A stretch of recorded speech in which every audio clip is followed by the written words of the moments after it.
6 নম্বর অঙ্কের মধ্যে বলা আছে 7 অঙ্ক বিশিষ্ট কোনো বৃহত্তম সংখ্যা ও ক্ষুদ্রতম সংখ্যার প্রথমে 7 এবং শেষে 6 আছে। তাহলে আমরা জানি 7 অঙ্ক বিশিষ্ট কোনো বৃহত্তম ও ক্ষুদ্রতম সংখ্যার প্রথমে 7 এবং শেষে 6 আছে। তাহলে বৃহত্তম সংখ্যা আমরা জানি সবগুলা 9 লিখতে হয় এবং ক্ষুদ্রতম সংখ্যা হলে 0 লিখতে হবে এবং প্রথমে একটি 1 লিখতে হবে। কিন্তু এখানে বলা আছে প্রথমে থাকবে কত 7 এবং শেষে থাকবে কত 6।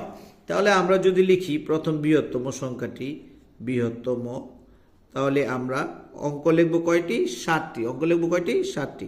তাহলে আমরা প্রথমে 7 লিখলাম, এরপরে আমরা এখানে 6 লিখলাম, মাঝখানে বাকি থাকে আরো 5টি সংখ্যা। তাহলে আমরা 5টি 9 বসিয়ে দিলাম।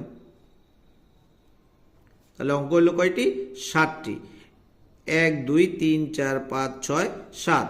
তাহলে 7 অঙ্ক বিশিষ্ট কোন সংখ্যার প্রথমে বৃহত্তম সংখ্যার প্রথমে হলো 7, পরে হলো 6, শেষে 6। এবার যদি আমরা ক্ষুদ্রতম করি, ক্ষুদ্রতম যার প্রথমে 7 এবং শেষে 6, তাহলে ক্ষুদ্রতম সংখ্যা হলো 0। আমরা 5টি 0 বসিয়ে দিলাম।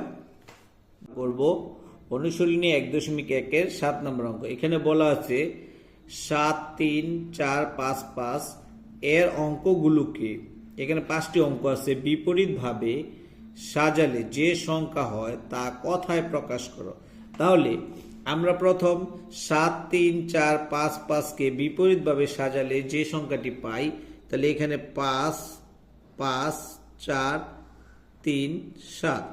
তাহলে এটাকে যদি আমরা কথায় লিখি, কথায় আমরা সহজেই বলতে পারি এখানে কি 55,000। যেহেতু কমা দিয়ে দিলাম, 3 সংখ্যার পরে কমা, আর কোনো কমা যায় না, তাহলে এটাকে বলা হয় 55,437। তাহলে আমরা লিখি 55,000 55,437। ধন্যবাদ।